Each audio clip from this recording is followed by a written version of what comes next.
असं म्हणतात की भरकटलेल्या मनाला शांत करण्यासाठी निसर्गात भटकावंच लागतं. या संकल्पनेला सत्यात उतरवलंय ट्रॅव्हल्स पॉइंटनी. खरं तर 7 वर्ष अगोदर लावलेलं हे छोटंसं रोपटं आता वटवृक्ष होऊन भारतातच काय तर भारताबाहेर देखील आपलं नावलौकिक कामगिरी करत आहेत. नमस्कार, मी अनिकेत. आपण पाहताय ठळक वार्ता. या मुलाखतीमध्ये आपण जाणून घेऊया ट्रॅव्हल पॉइंटचा हा संपूर्ण प्रवास. एकंदरीतच प्रवासामध्ये त्यांची घडलेली जडणघडण, नेमकी संकल्पना कशी सुचली आणि येणाऱ्या काळात प्रवाशांसाठी नेमक्या काय सुविधा घेऊन ट्रॅव्हल पॉइंट जे आहे ते पुढे आपला वाटचाल करणार आहे. याच विषयी बोलण्यासाठी आपल्यासोबत संदेश मोहिते असणार आहेत. संदेशजी, सर्वप्रथम स्वागत आहे आपल्या ठळक वार्तामध्ये. सर्वात अगोदर तुमचं अभिनंदन की युवा असताना अशा प्रकारे तुम्ही एक छान वटवृक्ष जे आहे ते आता बनवलंय आणि भारतातच काय तर भारताबाहेर देखील आपलं नाव जे आहे ते आता होत आहे. संकल्पना नेमकी सुचली कशी? नमस्कार, मी ट्रॅव्हल पॉइंट कडून संदेश मोहिते. संकल्पना सुचण्याच्या मागचं कारण असं आहे की मला स्वतःला फिरण्याची खूप आवड होती. जसं माझं ग्रॅज्युएशन कम्प्लीट झालं त्यानंतर कोणत्या फील्डमध्ये जायचं स्वतःला आवड असल्यामुळे मी आवडीचं क्षेत्र निवडलं आणि त्यातून मी स्वतः ट्रॅव्हलकडे निवडलो. ट्रॅव्हल चालू केलं. स्वतः आधी ट्रॅव्हल करायचो भारतामध्ये, महाराष्ट्रामध्ये स्वतः खूप फिरलो. स्वतःने खूप आयडिया घेतले, सगळ्या गोष्टीला जजमेंट घेतलं. त्यानंतर मी त्यातून स्वतःचा ट्रॅव्हल पॉइंट चालू करण्याचा विचार केला आणि 7 वर्षापूर्वीची होती. 7 वर्षापूर्वी मी ट्रॅव्हल पॉइंट चालू केलं. खूप गोष्टींना सामोरं जावं लागलं. त्यावेळी नवीन होतो मार्केटमध्ये. आपल्यापेक्षा आधी जुनीचे खूप मोठे कंपनीज होते. पण धीर हारायचं, जसं म्हणतात ना मराठीमध्ये, की ज्याने धीर हारला तो आयुष्यात उभं नाही राहू शकत, चालायला नाही शिकत. पडला पण उभं राहा आणि परत चालायला सुरुवात करा. तसं मी केलं आणि मी चालायला सुरुवात केली. मला समीर हजारची साथ भेटली. खूप चांगला आहे, त्याची आवड खूप चांगली आहे.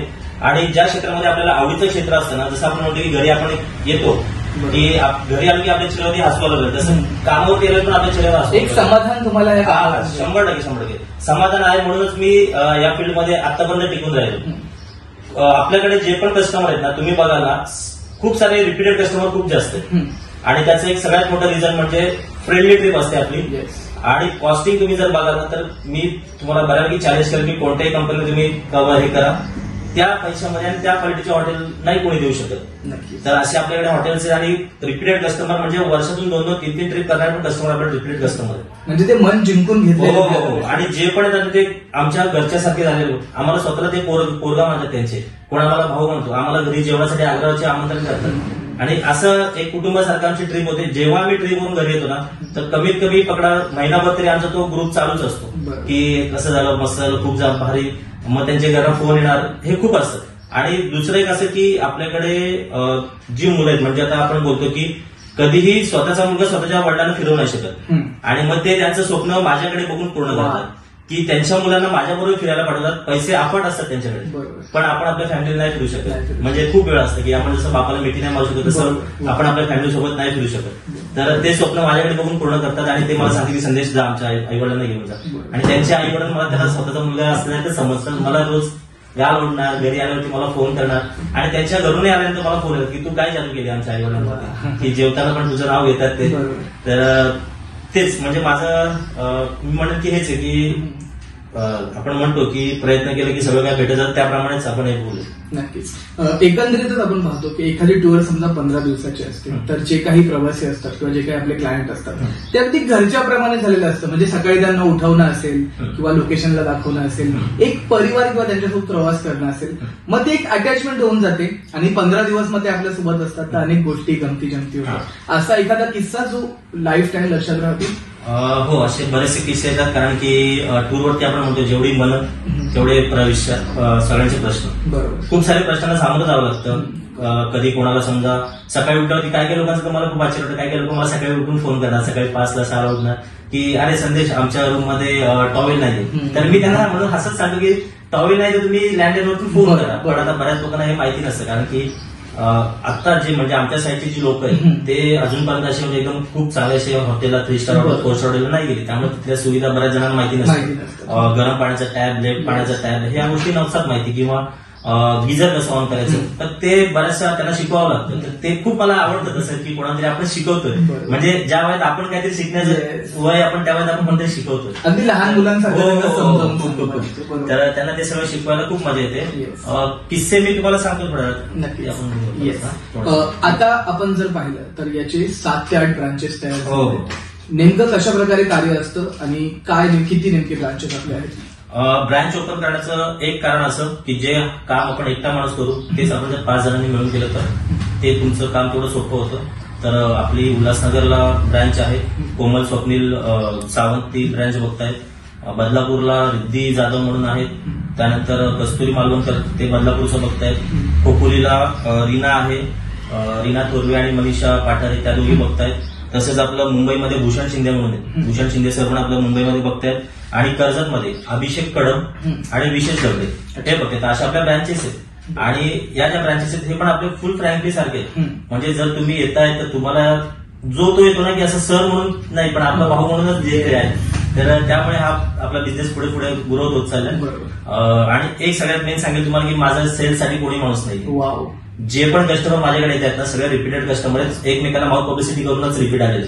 जर तुम्ही माझा इन्स्टा पेज करून बघाल तर एवढं पॉवरफुल नाहीये, पण तरी पण माझ्या कंटिन्युअस टूर चालू आहे. त्याचं मेन रिझन बेस्ट की क्वालिटी बेस्ट आहे आणि प्राइस लो आहे. कम्पॅरिझन तुम्ही कधी करू शकता आणि त्याच हॉटेल तुम्ही बघू शकता. आणि मी अजून एक शाश्वती देतो, जेव्हा मला समोरून कोणी व्यक्ती म्हणतो की माझं ऑफिस जे मेन ऑफिस आहे ते नेरळला, जर मुंबईवाल्यांची जर मला इन्क्वायरी आली की संदेश तुम्ही नक्कीच 10,000 मध्ये टूर देता का, 12,000 मध्ये तुम्ही नक्की टूर देता का, तुम्ही हे जे लिहिलं हे शक्य नाहीये, इकडे मुंबईला आम्हाला ही टूर 20,000च्या आसपास, तुम्ही नक्की 10 ते 12,000 देतात. मी त्यांना एकच सांगेन आणि सांगतो मी एकच छाती टोकपणे की तुम्ही फक्त ट्रेन तिकीटचे मला 3,000 रुपये द्या, मी ट्रेन तिकीट बुक करेन, टूर वरती या, फर्स्ट डे एन्जॉय करा, 50% पेमेंट द्या. लास्ट डे जेव्हा आपण रिटर्नच्या टूरला निघेल तेव्हा मला ट्रेनमध्ये बसायच्या आधी मला बाकी पेमेंट करा. हा, घरी आल्यावर मी नाही घेणार, पण मी ही शाश्वती काय देतोय कारण मला माझ्या बिझनेसवरती किंवा माझ्या दिलेल्या गोष्टीवरती मला क्वालिटीवरती मला स्वतःला कॉन्फिडन्स आहे. त्यामुळे मी यावरती ठाम आहे की हा तुम्हाला नाही आवडलं पैसे कट करा बिंदास, जेवढे तुम्हाला कट करून द्यायचे मी कट करून घ्यायला रेडी. पण मी ठामपणे काय यावरती कारण मला माझ्या हॉटेल्सवरती, माझ्या गाडीवरती, माझ्या सर्व्हिसवरती मला स्वतःला विश्वास आहे. नक्कीच एकंदरीतच पाहू शकतो की जे मार्केटमध्ये 20-25 हजाराचा पॅकेज असतो तो ट्रॅव्हल्स पॉइंटमध्ये फक्त 10 ते 12 हजारामध्ये असतो. अशा वेळी प्रश्न उपस्थित राहतो की मार्केटमध्ये अनेक अशा नामांकित मोठमोठे ट्रॅव्हल्स अँड टूर्स कंपन्या आहेत, ते अक्षरशः एकेका पॅकेजमध्ये लाखो रुपये, हजारो रुपयाची लुटमार होते. इतकंच काय, मग प्रवासी जेव्हा तिथे जातात किंवा क्लायंट जेव्हा तिकडे जातात मग त्यांना सर्व्हिसच्या देखील खूप समस्या असतात आणि तेव्हा मग ते ट्रॅव्हल्सवाले असतात ते खूप रोडली उत्तर त्यांना देतात. असे देखील अनेक किस्से घडलेले आपण पाहतो. परंतु ट्रॅव्हल पॉइंटमध्ये असं काय स्पेशल आहे की इकडे का आलं पाहिजे? जे जसे मी सांगेल की एक आणखी आमचं बेनिफिट जसं मी तुम्हाला माहिती सांगितलं की मी फुल पेमेंट घेत नाही कधी, त्यामुळे कस्टमरला फुल कॅन्सलेशन कधीच लागत नाही. आणि बऱ्याचशा कंपनी असे आहेत की तुम्ही जर 2 दिवसांनी 4 दिवसात जर कॅन्सल झाले तर तुम्हाला फुल पेमेंट लागलं जातो कॅन्सलेशन. जर मी त्यांच्याकडे फुल पेमेंट घेत नाही तर मी कॅन्सलेशन फुल नाही लावणार, त्यामुळे हा त्यांचा खूप मोठा बेनिफिट आहे. तर लावतो आपण कॅन्सलेशन, नाही लावतो असं नाही की मी काही समाजसेवा करायला बसलेलो नाहीये, मी कॅन्सलेशन लावतो, पण ते खूप नॉर्मल असतं, 1,000-2,000 एवढंच मी कॅन्सलेशन. हा, अगदी तुम्ही जर 2 दिवसाआधी कॅन्सल करा ते 4 ते 5,000, पण आपण मोठ्या लोकांचं बाकी मोठ्या कंपनीसारखं आपण त्याला फुल्ली चार्जेस नाही लावत. आपण जे पण लावतो ते खूप नॉर्मल कॅन्सलेशन लावतो. हा एक आपला बेनिफिट आहे. आणि त्यानंतर त्यांना सिक्युरिटीसाठी की बाबा तुम्ही पेमेंट मला नंतर करा, जर मी तुमच्याकडून आधीच पेमेंट घेतलं तर मी तुम्हाला देईल ती सुविधा तुम्हाला घेणंच आहे, पण तुमचं पेमेंट माझ्याकडे जर बॅलन्स असेल तर माझ्याकडून नक्की तुम्हाला चांगली सुविधा भेटेल. तर या रीतीने पण आपलं खूप चांगलं चाललंय. तो एक आपल्याला बेनिफिट चांगला भेटतो. आणि कॉस्टिंग खूप कमी कॉस्टिंग आहे, मार्जिन मला 10,000 पासून स्टार्टिंग कॉस्ट आहे, 15-20,000 आपल्याला ट्रिप आहे. आणि मेन म्हणजे फ्रेंडली आहे, तुम्हाला घाई नाहीये, कुठल्या टूरवरती तुम्हाला घाई नाहीये, जिथे आपल्याला फ्रेंडली जेवढा टाइम कव्हर करायचा तेवढा आपण टाइम तुम्हाला देतो. आणि मोठ्या कंपनीचं कसं असतं की ते भुलवतात लोकांना, तुम्हाला 1 रुपयाचं चॉकलेट देऊन द्यावं 10 रुपये चार्जेस लावतं, हे लोकांना कळत नाही. आणि मेन कसं आहे की हे जे बॅकवर्ड साईड जो आपण आहे, म्हणजे मी राहतो ते थोडंसं बॅकवर्ड साईड मी म्हणू शकेल, तर इथे लोकांना तेवढं 20-25-30,000 रुपये पे करणं म्हणजे तेवढं खूप वापरतो. कारण त्यांचं पेमेंट 10-12 हजार रुपये, एका घरातून 4 लोक फिरायला जाणार म्हटलं तर लाख रुपयाचं बजेट होतं. तर तेच बजेट आपण 50,000 आणले आणि क्वालिटी तीच मेंटेन केली आपण, हॉटेल क्वालिटी आणि सगळ्या गोष्टी त्याच मेंटेन केल्या. तर त्याचाच मला फायदा होतोय. आणि हळूहळू आपल्याला काय नाहीये, आपल्याला काय हळूहळू बिझनेस वाढवायचं, रन करतोय आणि होत चाललंय. म्हणजे जे आपल्याला ध्येय गाठायचं ते ध्येय गाठतो. एका ऑफिसवरून आज आपण 5 ते 6 ऑफिसपर्यंत पोहोचलेलो. नक्कीच. एकंदरीतच आपण पाहतो की आता काही दिवसांमध्येच दिवाळी येते आणि दिवाळी म्हटलं की मौज मजा धमाल आणि खूप सारा प्रवास असतो आणि न्यू इयर देखील, नवीन वर्ष देखील आपण पदार्पण करतोय. तर यंदा ट्रॅव्हल्स पॉइंट कडून आपल्या प्रेक्षकांना किंवा आपल्या प्रवाशांना किंवा कस्टमरसाठी काय नेमकी स्पेशल ऑफर असणार आहे? दिवाळी फक्त ही दोनच लोकांची असते, जसं मी म्हणतो, मला तरी असं वाटतं. एक तर स्वीटवाल्यांची आणि दुसरी म्हणजे ट्रॅव्हलवाल्यांची. तर जर आमची दिवाळी स्वतःची जर दिवाळी होत असेल तर आम्ही नक्की तुम्हालाही त्याचं काहीतरी फुल नाही फुलाची पाकळी नक्की देऊ. तर त्यासाठी आपण एक ऑफर काढली आहे. नक्की ऑफिसला व्हिजिट करा, तुम्हाला त्या ऑफरचा म्हणजे ही ऑफर गुलदस्त्यामध्ये आहे. हो. तर प्रेक्षकांना तुम्हाला या ऑफरचा लाभ घ्यायचा असेल आणि तुम्हाला पण प्रश्न पडला असेल की नेमकी ही ऑफर काय, तर या ऑफरसाठी किंवा ही ऑफर जाणून घेण्यासाठी तुम्हाला एकदा तरी या ऑफिसला व्हिजिट करावं लागेल. संपर्क क्रमांक जो आहे तो आम्ही तुम्हाला या ठिकाणी सांगू किंवा तुम्ही कॉलच्या माध्यमातून देखील तुमची जी काही ऑफर आहे, जी दिवाळी निमित्त असेल किंवा नवीन वर्ष निमित्त असेल, तर ती आम्हाला कॉलच्या माध्यमातून देखील जी आहे ती ही टीम, मॅनेजमेंट टीम आहे, तुमच्यापर्यंत पोहोचवेल. जसं की असा प्रश्न पडतो की ऑफिसमध्ये बसून बुकिंग घेणं, एसी मध्ये बसून कस्टमरशी हँडल करणं सोपं असतं, पण जेव्हा आपण फील्डवरती जातो त्यावेळेस 50 लोक असतात सोबत, त्याच्यामध्ये जर आपण पाहिलं तर ऊन, वारा, पाऊस या सगळ्या कंडिशन हँडल करणं, मग हे सगळं कसं जमतं आणि काय नेमकं चॅलेंजेस असतात? चॅलेंजेस तर खूप असतात त्यामध्ये. म्हणजे जसं की माझ्या समोर माझ्यापेक्षा सक्सेस लोक पण उभे असतात की जे आयुष्यात माझ्यापेक्षा जास्त सक्सेस झालेले आहेत, माझ्यापेक्षा जास्त एजेड किंवा अशी सुद्धा लोक आहेत.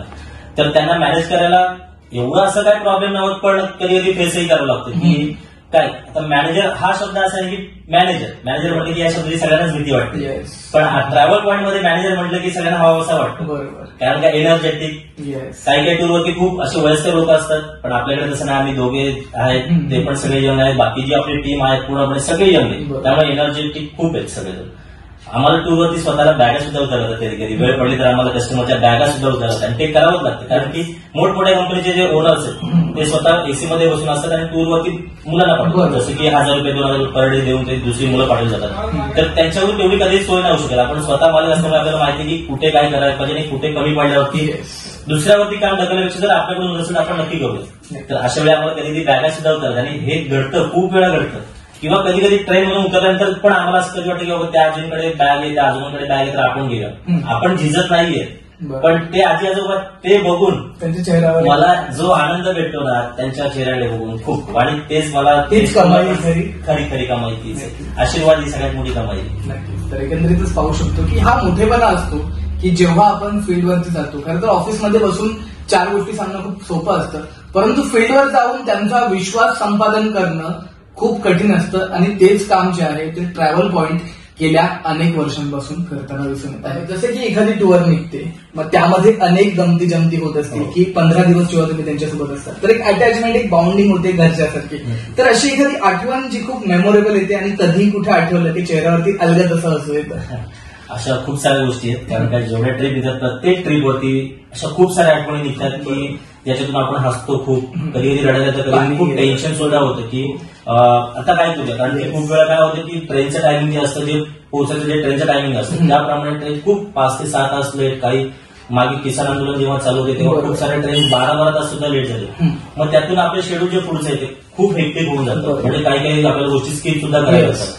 आणि त्यातून कसं होतं की आपण कस्टमरकडून पैसे घेतले तर आपण त्यांना नाही सांगू शकत की तुम्ही यासाठी मला पे करा किंवा काय. ते सगळं आपल्याला मॅनेज करायचं असतं. मग त्यातून आम्हाला खूप सारे धडे शिकायला भेटतात की तेव्हा तेवढ्या लोकांना म्हणजे 60-70 लोकांना घेऊन आपल्याला दुसरं हॉटेल बुक करायचं, त्यानंतर त्यांना घेऊन दुसरी गाडी करायचं, सगळ्या गोष्टी. आणि कुठले पॉईंट्स आपण मिस पण नाही करू शकत, कारण कस्टमर पैसे दिले ते नाही, गव्हर्नमेंटची चुकी पण त्याचा आम्हाला ब्लेम करतात, आपल्याला ते नाही करायचं. त्यासाठी जेवढं आम्हाला शक्य होईल तेवढं आम्ही करतो. पण कस्टमर आपले जेवढे कस्टमर असतात ना तर ते आपल्याला पण समजून घेतात की ठीक आहे एखादी गोष्ट स्किप झाली चालेल, पण बाकी हॉटेलने या गोष्टी आम्हाला मॅनेज कराव्याच लागतात. त्यासाठी आपण त्याला एक्स्ट्रा पैसे नाही मागू शकतो, तर ते आम्ही नाही मागत, ते आम्ही करतो. आणि गमती जमती म्हणाल तर जे बसमध्ये जी धमाल असते, गेम्स असतात, गाण्याच्या भेंड्या असतात, अप्रतिम. म्हणजे त्याला तोडत नसते. कारण का मी जसं म्हणतो ना की मी फक्त आपण दोघे बसतो जी मजा नाही ना ती 50-60 लोकांची विचारांनी आणि त्यांच्या जे आयडियाज असतात एकेकाच्या. कोण बसमध्ये सुपरमॅन म्हणतो, खूप कलाकार असतात आणि एजेड लोक पण असतात जे वयस्कर असतात. आजकाल जास्त काय झालं तुम्हाला सांगतो की सिनियर सिटीजन माझ्याकडे खूप जास्त, कारण की पेन्शन चालू झाली आणि बऱ्याचशा लोकांची मुलं बाळ त्यांच्याकडे नाही, सगळे आउट सेटल झालेले असतात. तर मग दोघे नवरा बायको काय करणार, 50-60,000 पेन्शन असतं, पण त्यांना सांभाळायला कोण नाहीये किंवा त्या पैसे खर्च करायला काय नाही.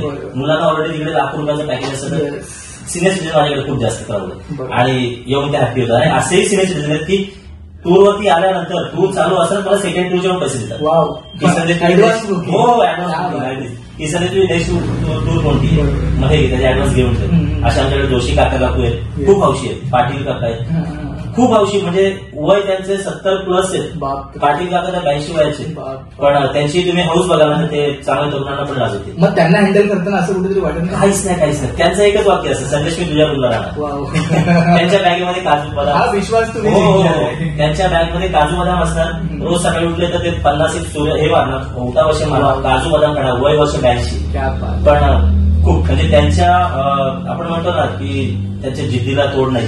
म्हणजे मराठी आपल्या यंग माणसांना पण ते लाजवतं. नक्कीच. अगदी जाता जाता शेवटचा प्रश्न असेल की आपल्या प्रेक्षकांना तू या इंटरव्ह्यूच्या माध्यमातून काय सांगू इच्छितो, किंवा जे काही आपल्या 7 वर्षाचा संघर्ष आहे, लोक संघर्ष पाहत नाही, लोकांना यश मात्र नक्की दिसतं. दिसतं. तर त्यामार्फत अनेक युवा उद्योजक असतील, त्यांना आपण काय संदेश देऊ इच्छितो? नक्कीच मी सांगू शकेल की बघा, सगळे धडे इथून शिकायचे नसतात, शाळेतून शिकायचे नसतात, काही धडे निसर्गातून शिकायचे असतात, आयुष्य कळतं जगूनही शिकायचे असतात. काही लोक म्हणतात की मी पावसाळ्यापेक्षा खूप जास्त बघितलं. आता मी यंग आहे, लोकांना वाटतं की हा नक्की काय ट्रीप देतोय, काय करतोय. काही लोक म्हणतात की मी जास्त पावसाळ्यापेक्षा बघितलं, मी नक्की त्याच्यापेक्षा चांगलं करू शकतो. पण मी एकच सांगेन की भले तुम्ही पावसाळ्यात नक्की जास्त बघितलं, पण तुम्ही खिडकीच्या आतमध्ये बसून बघितले वा. आणि मी तेच पावसाळ्यात भिजून आणि चिखलामध्ये उभे राहून बघितले. त्यामुळे मी नक्की जे पण देईल ना ते तुम्हाला शुअरटीने देईल की मी जे तुम्हाला सांगितलं ते तुम्हाला नक्की भेटणार. आणि नसेल भेटत त्याचा रिफंड तुम्हाला 100% होणार. त्याची तुम्हाला हमी आहे. कोरोना काळामध्ये खूप सारे टूर आपल्याकडे कॅन्सल झाले, पण त्याचे रिफंड आपण केले. बऱ्याचशा लोकांनी त्यांना रिफंड नाही दिले, मोठ्या कंपन्यांनी पण रिफंड नाही केले, क्रेडिट सेल दिले, पण आपण लोकांना आपल्या खिशातून पैसे रिटर्न केले. आम्हाला जेव्हा रिटर्न देऊ आम्ही रिटर्न करू असं. तर तेच, बाकी तुम्ही जितका लांबचा प्रवास कराल ना तितके तुम्ही जास्त जगाल. हा एक माझा आवडीचा स्लोगन आहे की फिरा ना, पैसे कमवू द्या आपण, पण पुढे त्याचा उपयोग पण झाला पाहिजे. पैसे नुसते कमवून परत ते आजारपणामध्ये घालवण्यापेक्षा बाहेर फिरा, मन मोकळं ठेवा, फ्रेश राहा, तो पैसा तुमचा फिरण्यामध्ये घालवा. आणि बाकी मी नक्कीच तुम्हाला सांगेल की मी तुम्हाला चांगल्याशा ट्रिप नक्कीच देईन. तुम्ही आता मला स्वतःला बघतायत, पण माझ्यावर एक समीर आजारी म्हणून पण ते आता सध्या दुसऱ्या टूरवरती गेलेले आहेत, म्हणून ते आता इथे उपस्थित नाहीयेत. पण आमच्या मार्फतून तुम्हाला मुलांसारखी, भावासारखी अशीच सोय नक्की होईल. आणि ते नक्की विजिट करा, एकदा एखादी ट्रिप नक्की करून बघा. मी पैशांसाठी नाही बोलत की तुम्ही पैसे मला फुल पेड करा. मी तुम्हाला परत वारंवार सांगेन की पैसे तुम्ही हाफ पेड करा, टूरला या. टूर नाही आवडली त्यातून कट पैसे करा, जेवढे तुम्हाला द्यायचे तेवढे तुम्ही द्या नक्की. पण मी शब्द आहे माझा की जाताना तुम्ही मला नक्कीच 1000 रुपये अजून एक्स्ट्रा देऊन जा.